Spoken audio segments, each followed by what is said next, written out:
Hey, welcome to the channel.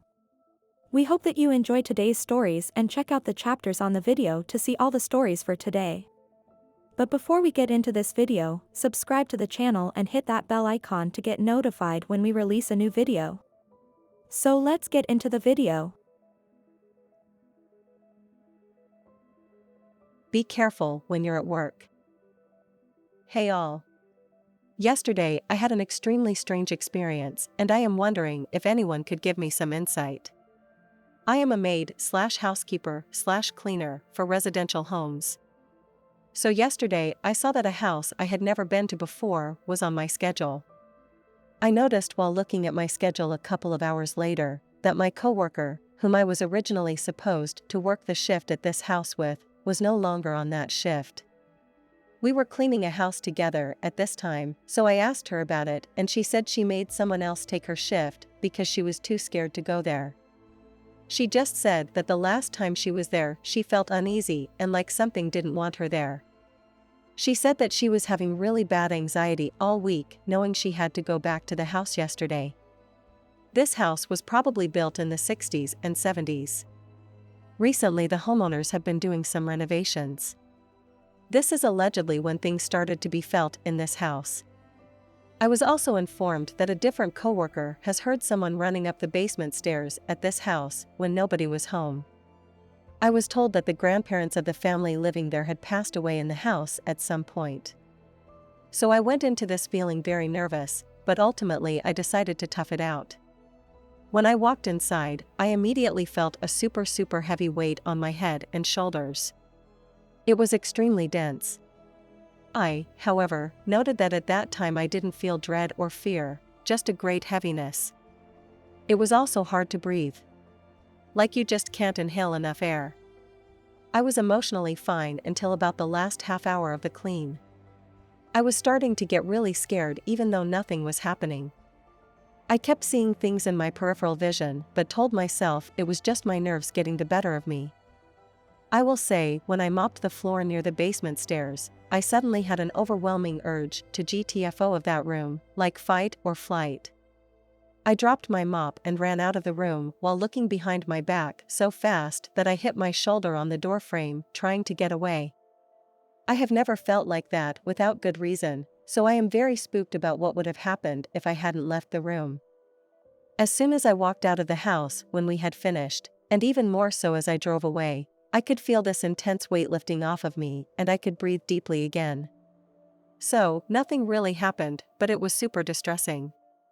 The girl I was there with said she started to feel scared when we went upstairs, and by the end of the cleaning, she had a splitting headache. When I told my coworker, who refused to go about the heaviness I had felt, she said she felt the exact same thing when she was there. I told my boyfriend about this, and he suggested it could be a gas leak. That very well may be, but I guess I am just looking for your opinions on this. Could a gas leak explain all of this? Or is something else going on? Mimic ghosts, evil entities in former home. Hi everyone, I had responded to a comment earlier about mimic ghosts. I might as well share my horror story. This happened when I used to live in upstate New York. I moved to Philadelphia, and I barely see or hear ghosts for over 12 years now except for some nightmares and sleep paralysis. In upstate New York, every house I lived in was haunted. The most haunted house was this 3-story house. It has an attic, a second floor, a first floor, and a basement. You can turn this into a duplex rental. Upstate New York houses are very cheap compared to NYC houses. You can get a 4-bedroom house in upstate New York in 1999 for only $70,000. You can see why the spirits never leave, murdered or not. So, this horror story happened when I was a little kid. We lived in that big old dying house. We didn't experience activity for 6 months, close to a year. We also speak another language, so I am assuming the ghosts didn't like us and are racist, lol. Because the activity got really bad, and we didn't even bring anyone in to bless the house or try to communicate with those ghosts. My former aunt sold the house for cheap and we moved somewhere else. What's funny is the new house we moved into is also haunted. Anyways, the activity skyrocketed after living there 6 months to a year. It started with misplaced objects, missing objects appearing in another room or random places in the house. It went from that to mimicking my family's voices and habits. I also saw a little girl whose face is blurred out. She was wearing an old-fashioned dress. She did not show me her face, it was white and blurry. I saw a shadow dart back and forth. My mom saw a full-bodied ghost of a black man walking from the fireplace to the bathroom and then disappearing. She saw him at 5 a.m. when she was in the kitchen looking out into the living room. The ghost showed her his full face. She said she saw everything as if he was alive, but he disappeared into the bathroom wall. I was a little kid at that time, so I have no control over how my family reacted. If I still lived in New York, I would have looked up the history of the house. It's too late. The ghost went from showing themselves to mimicking. The mimicking was the creepiest and scariest memory I had. I was 10 years old, and I remember coming home from school. I was alone upstairs. The dogs are always downstairs at that time. The ghost watched my routine and knew when I came home from school. Right when I went inside my room to change, I began to hear the dogs whining and barking in the upstairs living room. I walked out to go look for the dogs. I saw nothing. I went back to my room. I heard the dogs barking and whining again in the living room. I came to the living room to look for them, but again I saw nothing. If you're enjoying today's video about stories of our lives, hit that like button and subscribe to the channel to see more videos like this and more. Now, let's get back to the video. This ghost messed with me for a week until the week I got sick and tired of it. I came home from school and I closed my door. I began to hear the dogs barking and whining again. This time, I ignored it. It got more frustrating. It kept mimicking the dog barking and whining like it escalated louder and louder. I never came out of my room. I kept the door shut. All of a sudden, everything went dead quiet. It grew silent. It never tried to mess with me again, but it went on to mimic all of my family's voices. Everyone in my family all saw something and heard other family members' voices calling out to them. We would ask each other, "Why did you call me?" And each time we would respond to one another saying, "No, I did not call you at all." My brother heard me talking and calling out his name from my room, and I was at school at the time.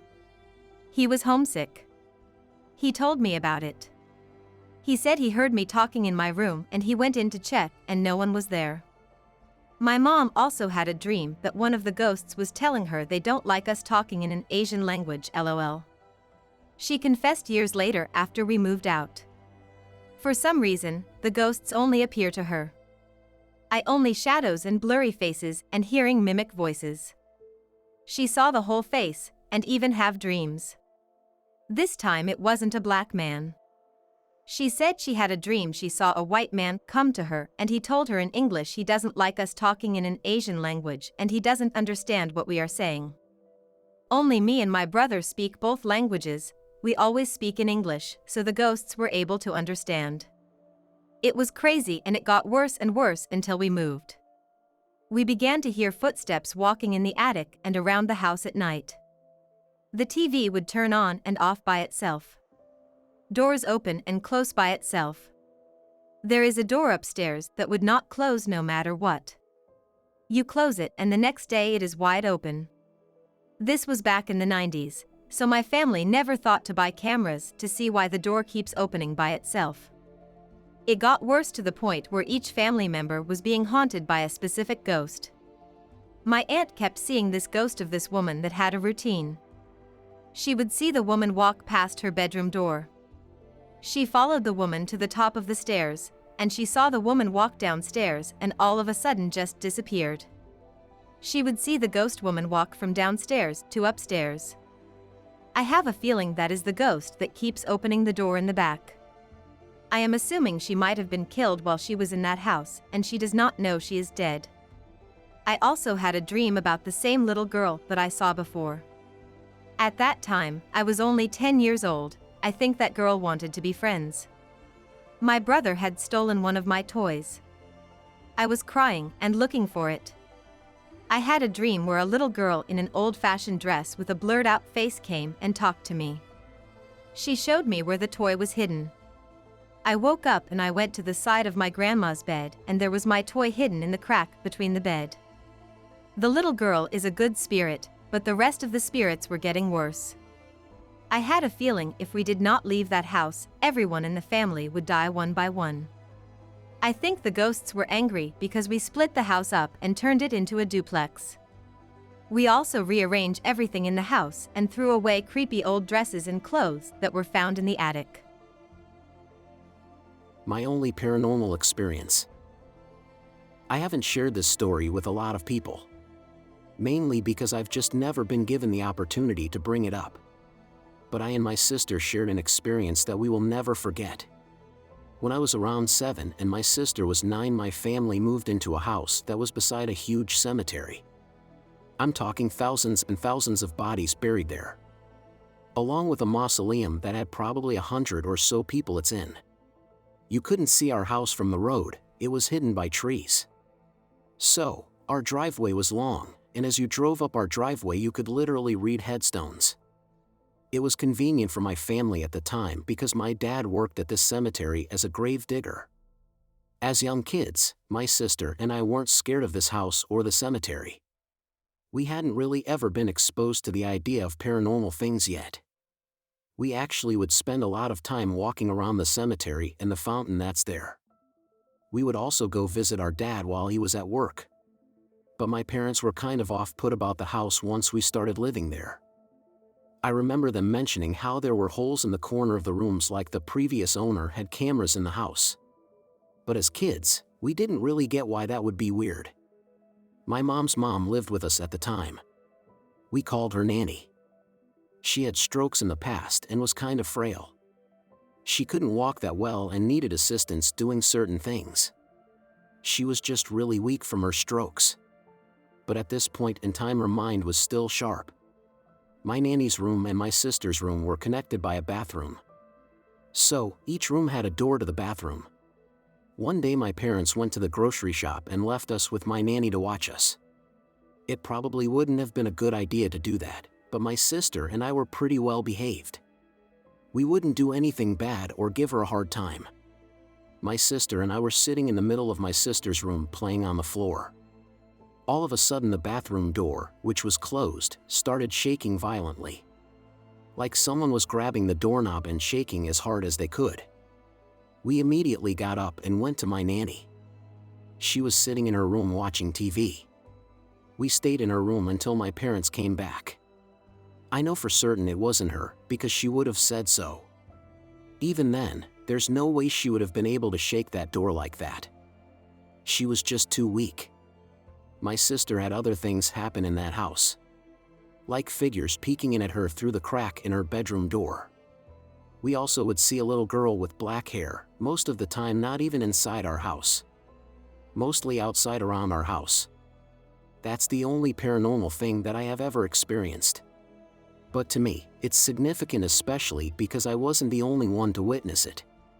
And my nanny was there to verify it wasn't her. Thanks for watching, and if you enjoyed today's video, hit that like button and subscribe to the channel to see more videos about stories of our lives. Click on one of these videos to watch more and see you soon.